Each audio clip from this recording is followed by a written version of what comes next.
So thank you all for joining for the third and final session in this series, all about financial wellbeing. You may have seen the other two already, but if not, then you can access them through the Surrey Law Society. This third session is about freedom financial planning, which will, as always, be hosted by Alina. But just wanted to remind you all that if you do have any questions, you can pop them in the chat, or you can send them to me directly, and we can ask Alina throughout. Or likewise, if you want to ask them yourself, then absolutely feel free to do so. As I say, this session is also recorded, so you can watch it back if you want to take extra notes or anything along those lines.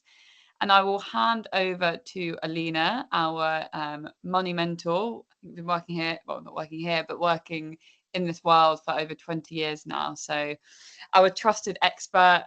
You've won many awards, so we're in safe hands with you. And yeah, really looking forward to learning more about freedom financial planning. Over to you, Alina.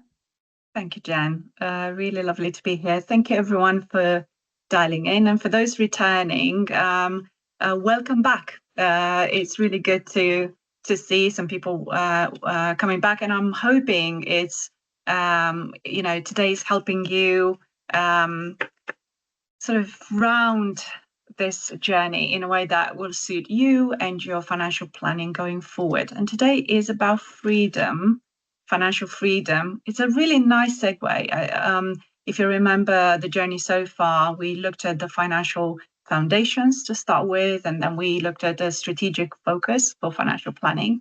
And now freedom financial planning is a lovely, lovely segue.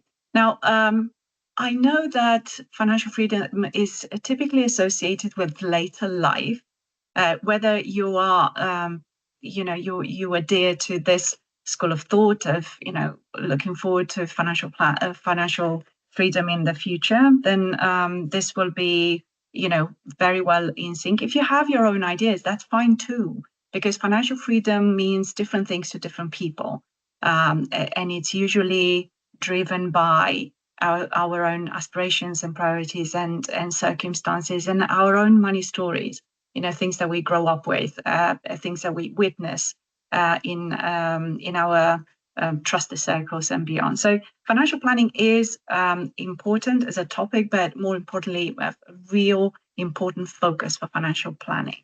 What does it mean? I mean, generally, financial freedom is basically having the freedom to pursue your hopes and dreams, to make choices without financial worries. And that could include things like work being discretionary, i.e. working because you feel like it, not because you have to.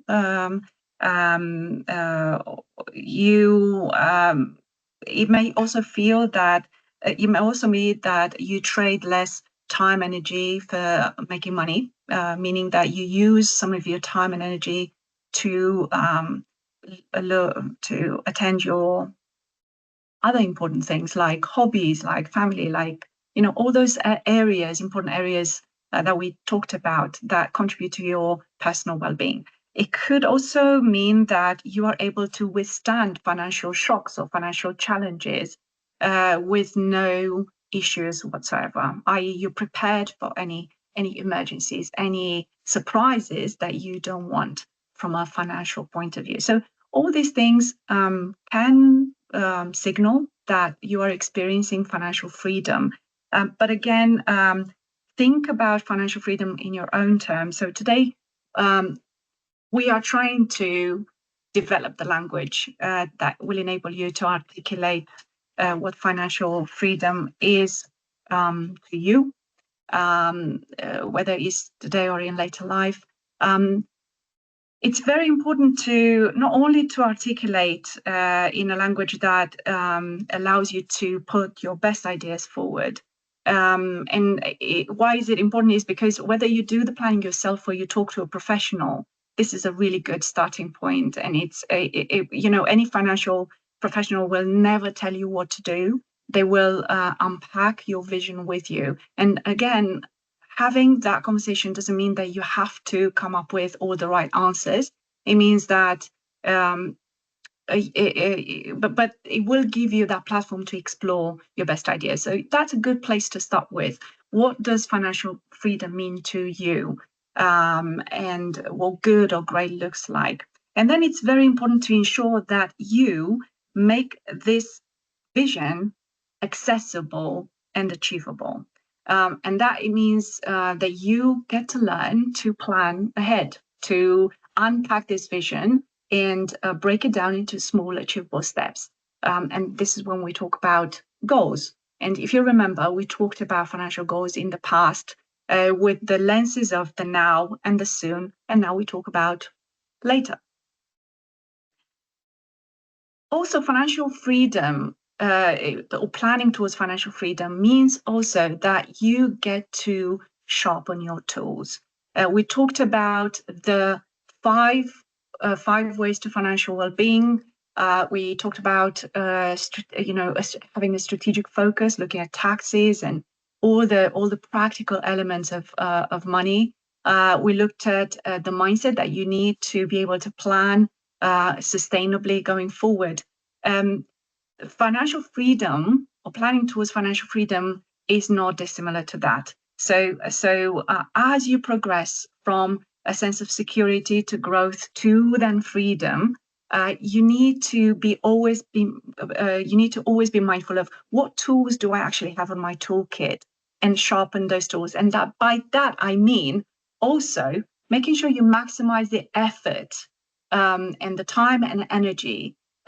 And so that means ideally when you part of your journey means that you don't aim to trade all the time and energy for making money. In fact, from my experience, there is no glory in trading all the time and energy for money. And so financial freedom means that you use the tools and strategies out there, the things that we mentioned along the way, to actually maximize your earnings. You become more effective in your spending. You become smarter with your savings and investments.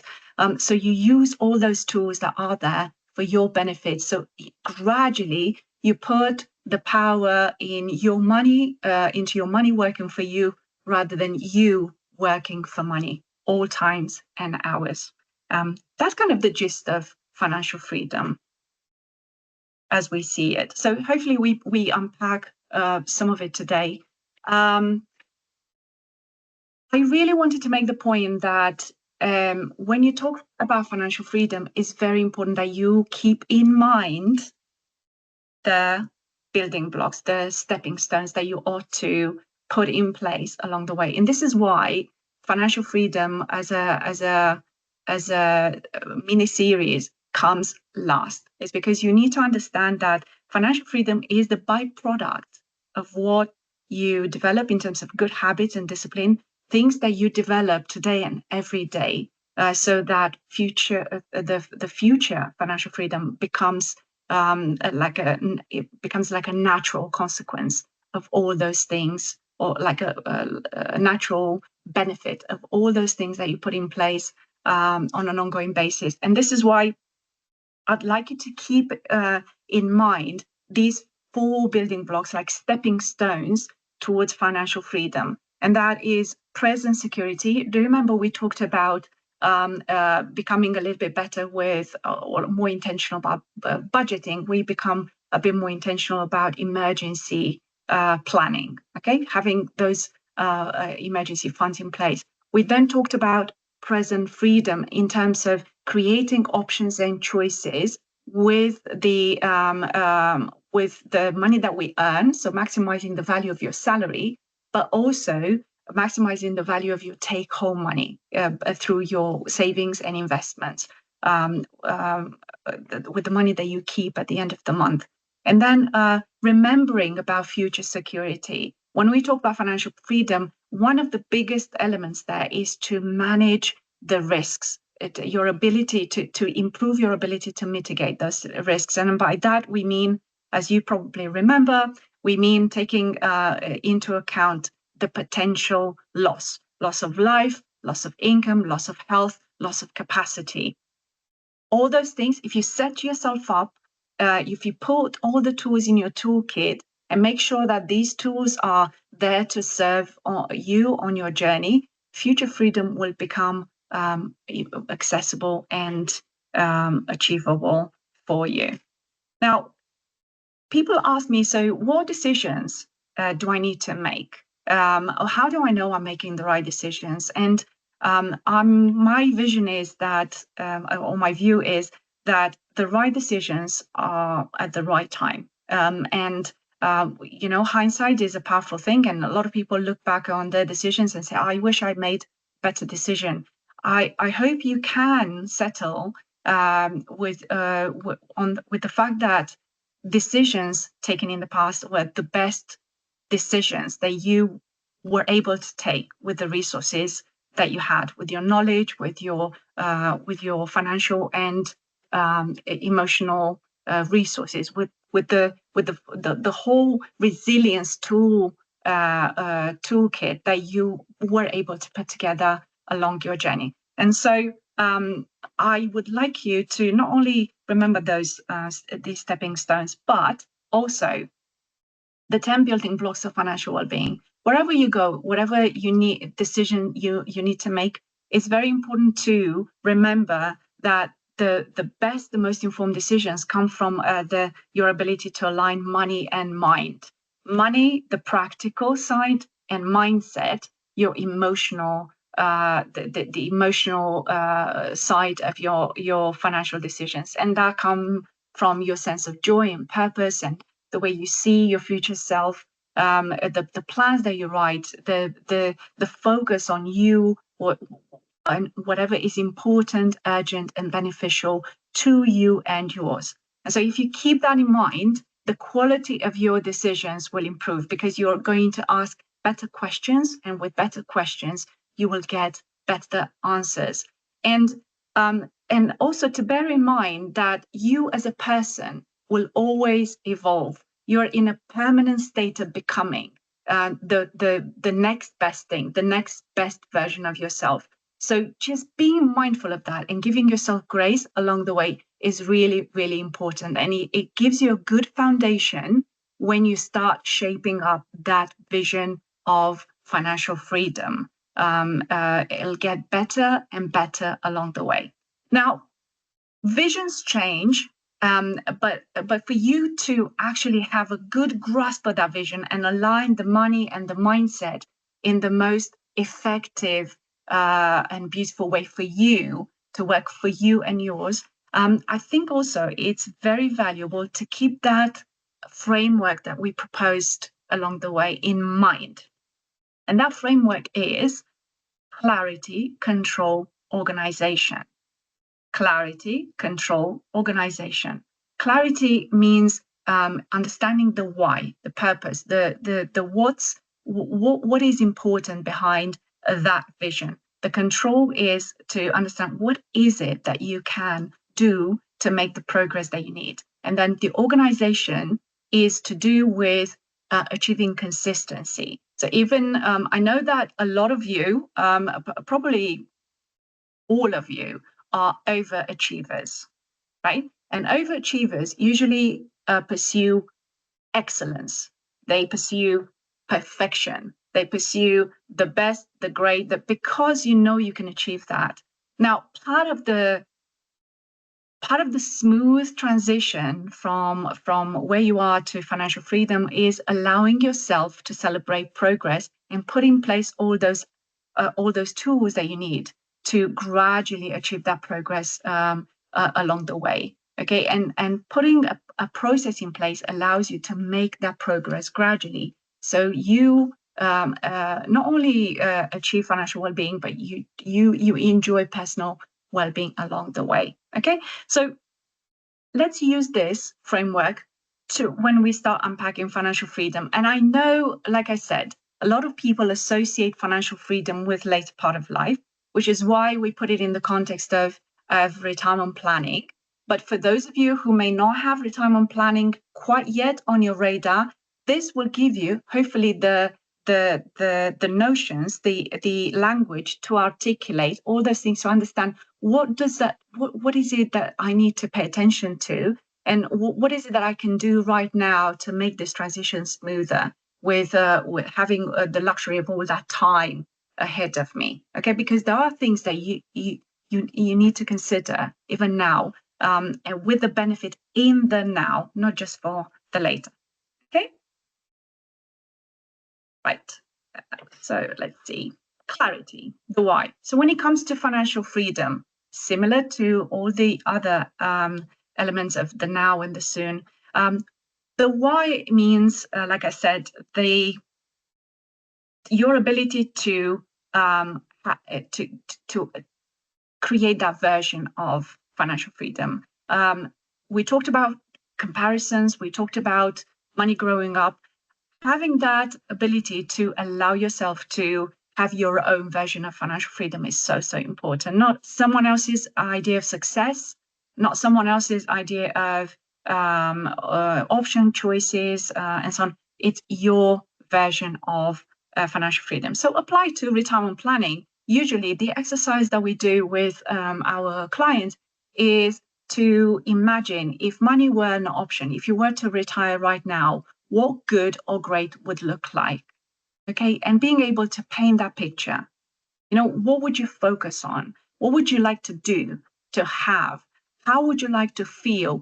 Who would you like to be at that point in time? Okay, and with that vision, we then draw out all the elements that you would need income for. You would need a source of money for. And that's the bit we focus then. We take that vision, we sieve through it, we glean all the elements that require money, planning, and time, and then we go forth and plan. So the next question is, after we've clarified with the best clarity that we can get at the point of the initial conversation, we then ask, with the clarity that we have on the things that we want, on the things that we don't want, and the things that we would like instead. With that vision, we go forth and we establish what are the things that you will need in retirement that you need money for.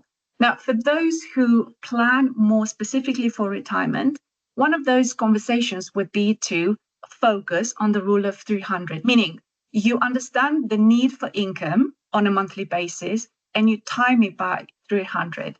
The result of that simple math exercise would actually means that at the point of retirement, you would need assets in the value of the monthly income times 300.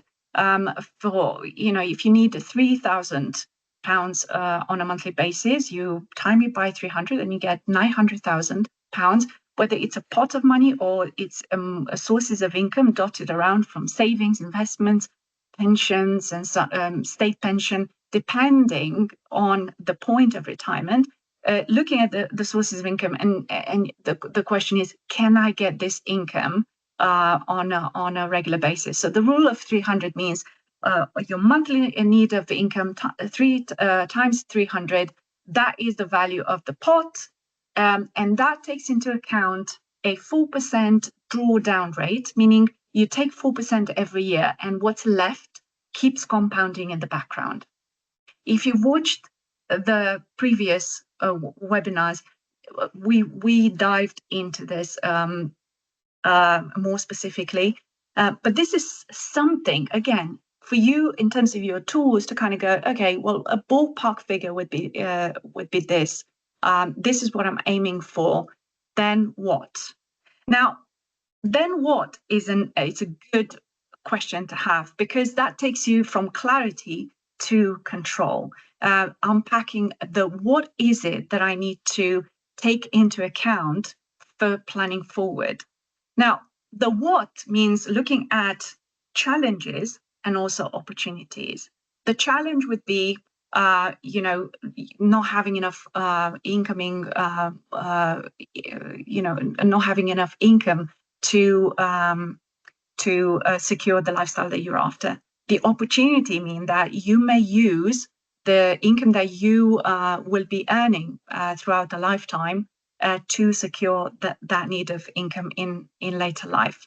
Because ultimately, you can have something in front of you like this. So being having that visibility on your ability to control the resources that you need to secure financial freedom is very important. So, for example, this is a really lovely visual in terms of lifetime income, in terms of the personal journey, and what is it that you can do to control, for example, the income that you can earn throughout the lifetime. So for those of you who are early in your careers, you know that in the first part of your journey, you focus on education, you focus on those things that allow you to earn the money that you need to earn, to sustain to stay on top of your needs and then pursue your wants.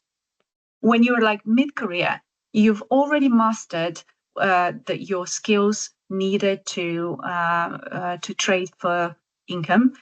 You also created a process around your spending. Ideally, you start, you start seeing a surplus of income that you then save and invest, and you are in that beautiful stage of life when you are growing and also earning. Where your earning is basically a consequence of the value that you create. And then with that earning, you can then create further assets to see you through to the later stage in life when you go from earning and saving into more of a spending. And that is obviously based on the traditional kind of school of thought, but it's good to have that as a reference point, and then you make your own decision. When are you likely to retire? If you're likely to retire, I know lots of people in my network that are not seeing their 60s as a retirement point, but they're seeing their 60s as a way to monetize the value, the value that they can create, but also balance it with life and value focus. So you may be in that school of thought where you see yourself transitioning to retirement, not retiring altogether, in which case it would be nice to know that you can do that as a discretionary thing. You can see work at discretionary. You would be in that situation where you work because you want to, not because you have to. Okay, and then with taking into account challenges and opportunities, you look at what is it that I need to do to go from where I am today with what I need to be. And that is basically taking into account challenges and opportunities, asking yourself, what is the best outcome that I can achieve with the resources that I have? That is your freedom, right? To decide intentionally around the quality of your outcomes and figure out what are the things that you need to do. And the steps that we talked about in the past are still applicable to this one in terms of what is it that I need to earn, that I need to do to earn, to spend, preferably within my means, to save, to invest, and what are the things that I need to watch out for in terms of risk management. Okay. And then you get to the how. Once you've established the vision for financial freedom, you establish the things that you need to watch out for in terms of like the goals, okay, the things that the outcomes that you're after. Then the next step you preferably you need to focus on, and again you can do it yourself, or you get yourself a thinking partner, whether it's a friend or family that are financially savvy, or you get yourself a financial coach or a financial advisor. You sit down and you understand the how, the process. What are the things that I need to do to earn? What are the things that I need to do to spend in a sustainable way, so that I can keep a significant amount of money to then grow it through my savings, through my investments. So I have the freedom to choose and pursue my aspirations and dreams in the now and the soon and the later. How am I going to go about this? in the context of retirement and financial freedom in retirement or in later life, it's about thinking of things like putting those tools in your toolkit that allow you to create assets. So investing in one of these assets being yourself. So that means investing in your future, in your personal development. For those of you who are very in tune with the latest research, obviously you know that we're likely to live a little bit longer, meaning we need money for a longer period of time in later life.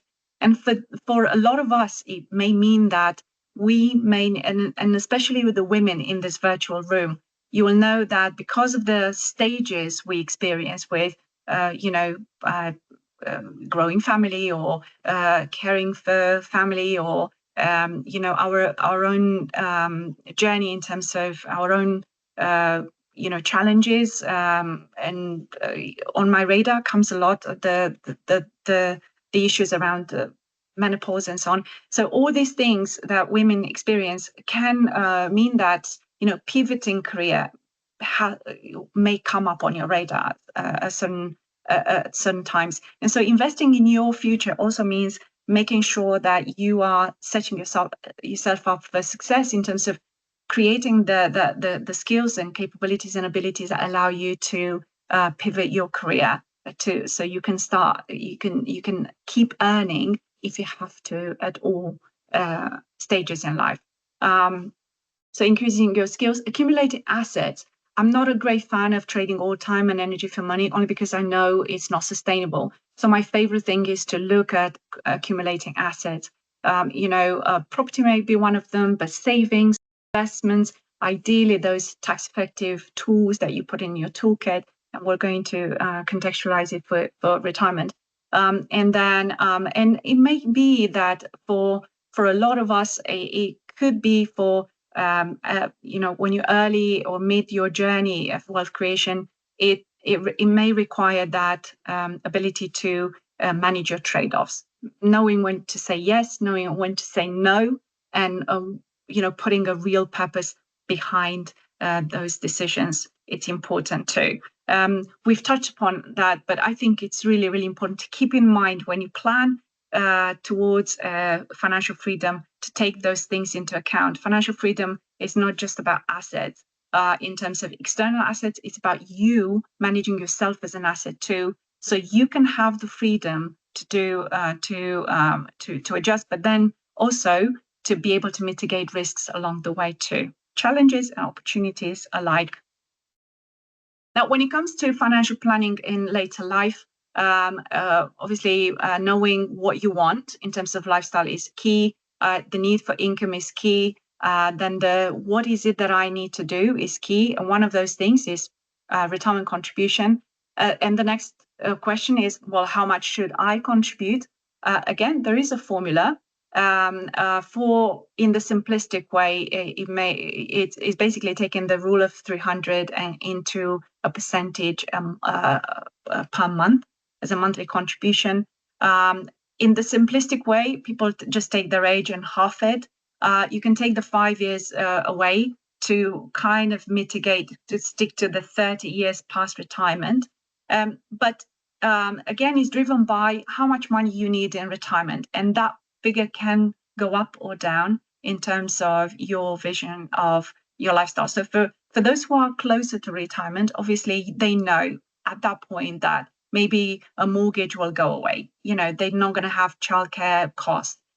They have more clarity in terms of what are the things that they stop spending money on, and then also the things that they will start spending money on. For those who really want to refocus their time and energy on hobbies and interests and so on, or family, if they have children and grandchildren who are potentially financially dependent, or they may be benefiting from asset distribution and so on. So but those who are in planning mode, the next thing is, how much should I contribute? Again, start with the end in mind. What sort of income do I need? And then work your way backwards. So obviously, in this example, if you're planning to obviously have more income on a monthly basis in later life, then the contributions as a percentage may increase. Now, that's great as an academic exercise, but the most important thing is then to balance it with how much can I contribute. So what I should be doing, it's one thing. What can I do? It's another. And that is because depending on the stage in your journey you're at, you may need to favor savings over investments. You may need to favor emergency saving versus retirement planning. You may need to favor liquidity versus illiquid assets. You may need to favor here and now rather than later. And that is not, it doesn't mean that your decisions will be better or worse. It means that you need to contextualize those decisions. So for those of you who are going through a phase where you need to be in the here and now, you may need to settle for a while that your focus may not be on necessarily achieving the best retirement, later life asset portfolio. But it means that for a while you may be paying, putting less money into your retirement whilst you look after the here and now.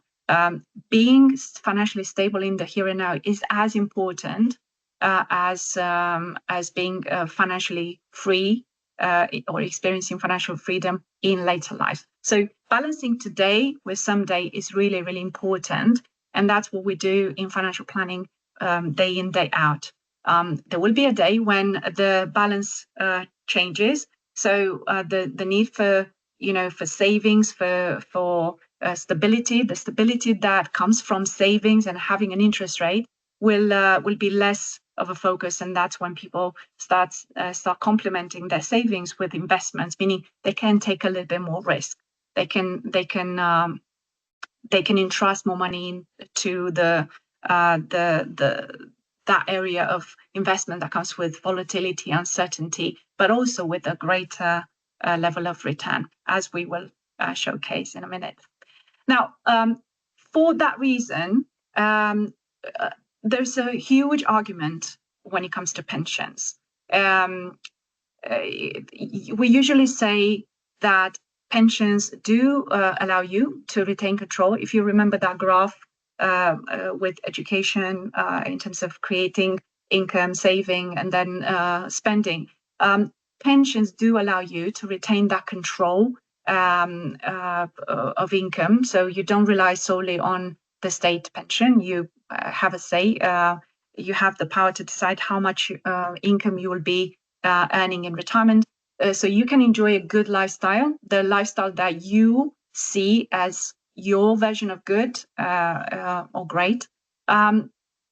Pensions are presented as a great way to enjoy great tax benefits, and also a very, very easy way to create assets for later life, because the employers pay into.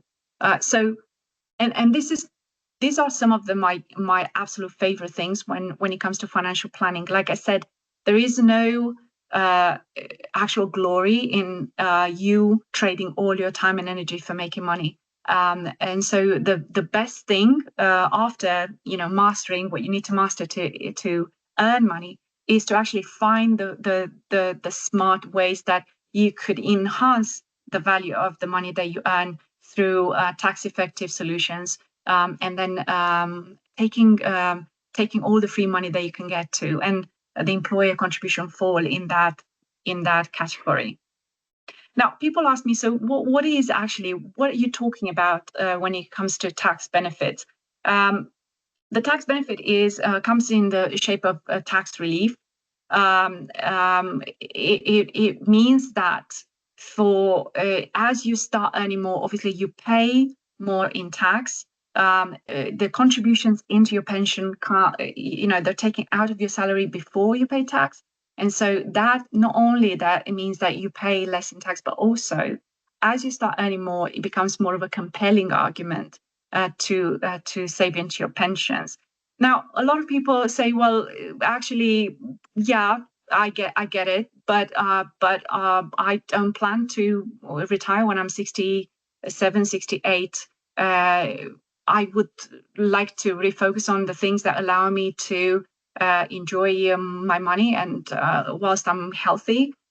So it's very important to know that you can access some of this pension money 10 years, roughly 10 years before your pensionable age. So providing you're well funded and you've done the best you could do to increase the value of your retirement pot, you can actually take advantage of that money even sooner than retirement age. That puts you in the control seat.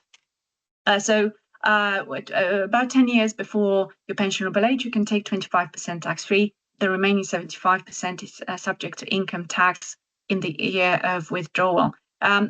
For those of you who are employed, obviously you have the auto-enrollment, the government auto-enrollment rules, meaning that you have to contribute towards your pension. For those of you who may be self-employed or looking to set up your own company or have self-employed spouses, it's very important to remember that there is a tendency that I see more and more for self-employed, owners of our own companies to overlook this retirement contribution because of the volatility of the income and the uncertainty that we experience. But knowing what I know, I would absolutely suggest that you look into this and make the pension contributions one of those tools that enable you to maximize the value of your earnings. And how does it work? So for those who are in a workplace pension, even if you were to take like the absolute minimum contribution, so it's very important to unpack it, to look at your contributions, employer contributions, and the tax relief. The tax relief, how does that work? And why is it compelling? The more you earn, if you earn over £50,000, obviously you pay more in tax. So if you're a basic taxpayer, if you pay 20% on your salary, for every £100 that you pay into your pension, you're actually paying 80% net, because by the time that money is paid to you and hits your bank account, you would have paid 20% in tax. Now you apply the same element of tax to those of you who are paying 40% tax, anything between 50,000 and 125,000, and then you see how compelling this is. Effectively, for every £100 that goes into your pension pot, you're actually paying £60. And then for those of you who are earning over 125,000, for every 100 that goes into your pension pot, you pay £55 net. I am yet to find a better way to save and invest. As you start earning more, it doesn't mean that you take home more because of that effect to do with effective tax. So think about pension contributions as a really, really compelling way to save to enjoy that upside straight away of 40%, 45%. And also, you'd be surprised. Usually there are marginal differences on your take-home money. Now, for those of you who are paying 20% in tax at the beginning of your journey, you may say, well, actually, I don't really see a huge amount of benefit, although I wouldn't say no to a 20% upside, a 20% increase. We still don't have interest rates at that level. But again, balance it with the need for savings and so on. But there is a bit of good news for those of you who are under 40 years of age. There is such thing as a lifetime ISA, and lifetime ISA works really well for those who are not planning to use it to buy property. And I'm not going to go into the details of it. But lifetime ISA becomes a really good tool in your toolkit to not only enjoy the 25% bonus, which is applied to your investments and savings, but also to allow yourself to access this cash tax-free when you're 60 years of age. If you have any questions, I'm happy to do it. Obviously, it's not the day for it. I know we mentioned it, but for those who are pondering in terms of how am I going to achieve financial freedom with the resources that I have, the point is use the free money and the tax relief that is available to you or are available to you to make that money work a little bit harder for you. There is no shame in getting free money. Just being a little bit more open-minded and weighing your options is key. I keep saying making your money work harder for you. Obviously, taking advantage of the free money is very important. Also, don't discount the power of compounding. There are some really good math exercises. This is one of them. If you're curious of how £10,000 can grow over 30 years, here's the thing, and you will review this slide, so you will digest it at your own leisure.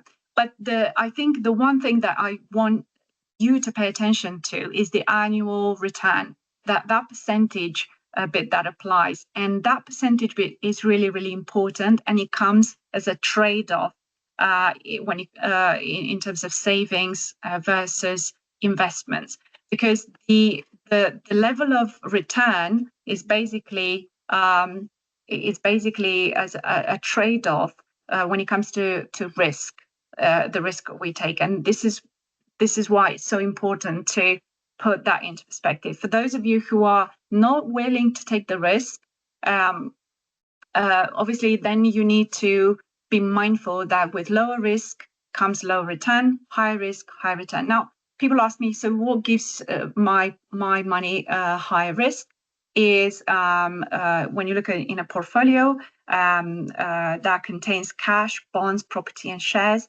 The more shares you have in that portfolio, the higher the volatility. Why? Because it's not predictable. Shares value is given by what companies do to make profit and share that profit in the most simplistic way, to share that profit with their shareholders. As you buy shares, you become little shareholders in each and one of these companies that you buy share into. Obviously, cash. When we talk about cash, we talk about interest rate driven returns. And that is something that is forecastable. It's easily manageable. So putting into balance the level of kind of what assets your money are invested in, the level of risk, will give you then a good sense of the potential of that money compounding over time. I guess the bottom line is, for those of you who are at that point of transitioning from a place of keeping things safe, easily forecastable, if you are in that place where you have a sense of security, I think it may be wise to look at options in terms of paying attention to investments, taking a little bit of calculated risk, and improving the power, giving that money power needed to grow and work for you, even when you don't work all the time and energy for that money. So in a nutshell, investing, there is a power behind it. You could earn higher returns. You could protect your wealth from inflation. Obviously, there is a power to start small, just like in that chart. Even £100 over 30 years can turn into a sizable bit of asset.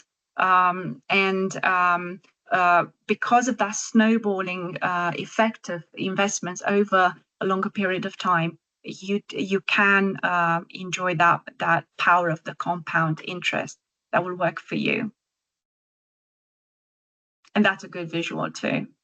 Now, for those of you who feel passionate about where the money is invested, maybe if you had some consideration hold you back over time, maybe it's this will put a bit of a hope in your your soul, maybe something to do with aligning your values with your convictions, your values and convictions with the practicality of money investing, because there are so many ESG, social responsible investment solutions out there where you can enjoy the positive investment returns and you can enjoy a positive social impact through those solutions. So if you had something like this hold you back, maybe it's time to investigate a little bit more. There's a wealth of tools and strategies out there.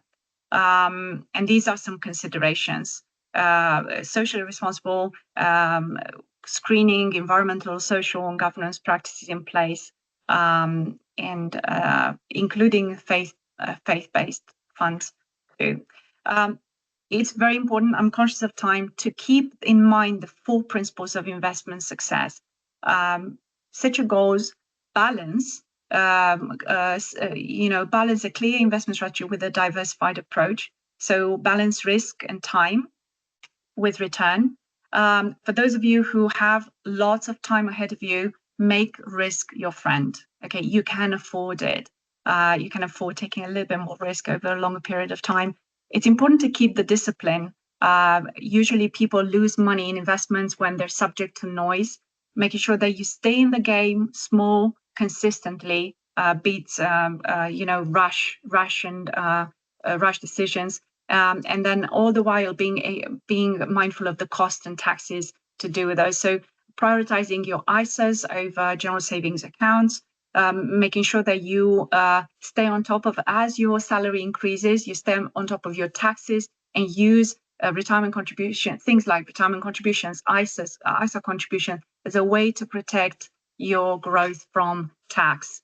So you can build those assets for financial freedom in later life. A lot of people ask me, what do I need to do with all pots? Here's a process that I'm hoping you remember. Stay on top of things. You don't have to make a huge amount of decisions, especially quite early in the journey. As you're approaching retirement, it's very important to locate your old pensions, check the terms and conditions so you don't let go of any guarantees or things that benefit you and yours. Have a good understanding of the estimate value, the investment and risk associated with investments, the performance as well. Identify your income needs. Do you need a guaranteed income? Do you need a flexible income? When do you need the income, and how much income do you need?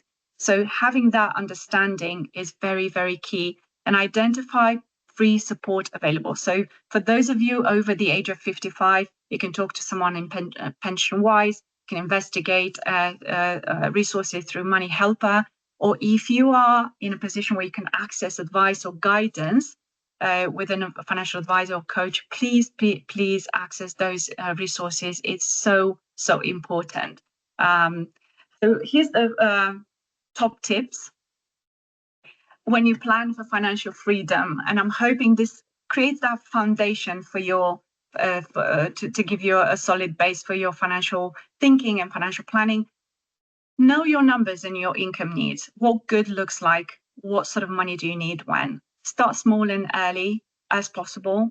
If you are approaching that point in time, ask yourself, how can I maximize the power of my earnings, the salary, and then the take home, and understand your options, really options. Look at your assets, look at your liabilities, look at the challenges, and also the opportunities presented to you.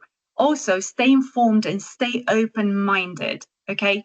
Like I said, there may be times when your salary increases. There may be times when you will be in a good enough position to start pivoting towards riskier assets. Dip your toes into investments when the time comes, and stay disciplined and keep informed. And don't react. Learn to respond to. There's no such thing as a timing the market, but there is such thing as time in the market, and that is being small, consistent, disciplined. Be strategic and take the free money, please. Like I said, mind the tax. Look for tax relief. Understand how that would benefit you. Look at any bonuses that are out there. Shop around. we're still in a good environment where we have higher interest rates. Use those opportunities to maximize the value of your savings and investments, and review and adapt regularly. Don't forget, you are evolving. Life is not linear, and when life is in motion, money is in motion. So grab those opportunities when you are navigating financial milestones and life milestones, to pause and reflect and redesign your financial plan to align it with your aspirations, priorities, and circumstances. And the fact that you may be in times when you don't see that your version of financial freedom being achievable, it doesn't mean that you'll not get there, but it means that it's very important to break.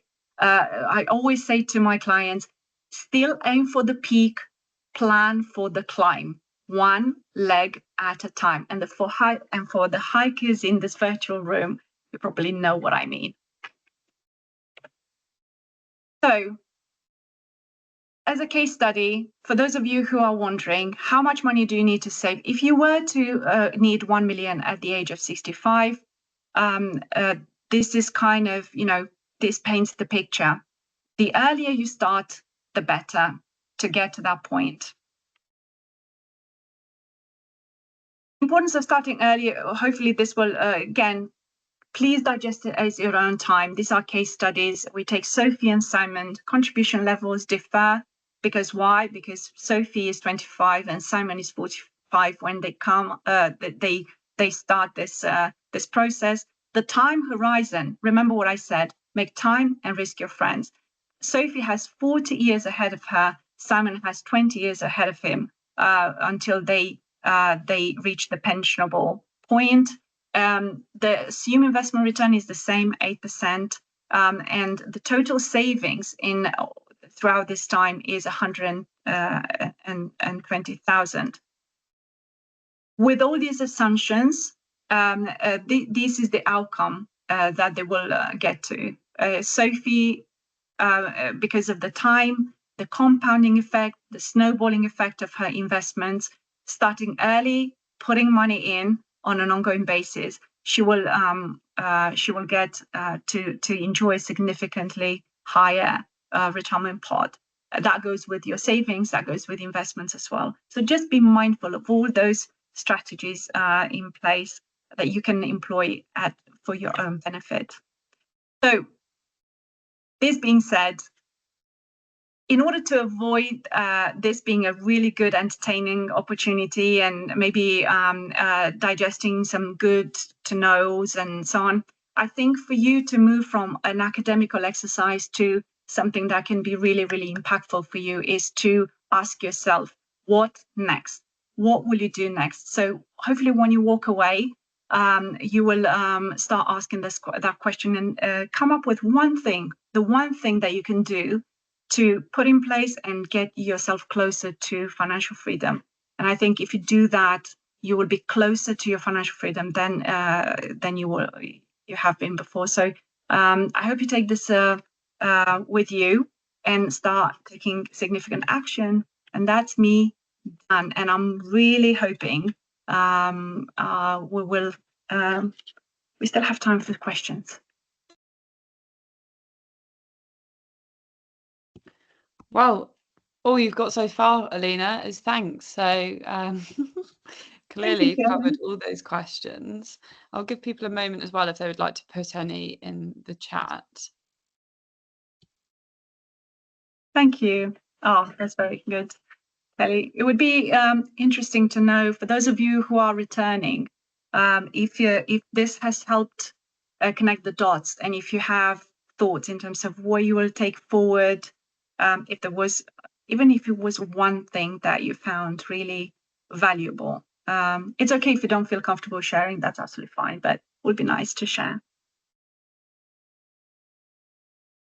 We'll give people a moment to do that. I'm happy to share mine because obviously I've joined for all of these, Alina, and I think it's that really clear, methodical way of mapping out your life, which can sometimes feel quite overwhelming, particularly when you're thinking about, oh, I really want to do this, this, and this right now, but then you've got your future kind of I suppose sometimes feeling like it's looming over you and you're not too sure where to start. So having those steps in place and really thinking about what does your ideal future look like, rather than one that you might hear about and think, I've got to buy a house and I've got to have kids and I've got to retire. It's creating your own destiny, I suppose.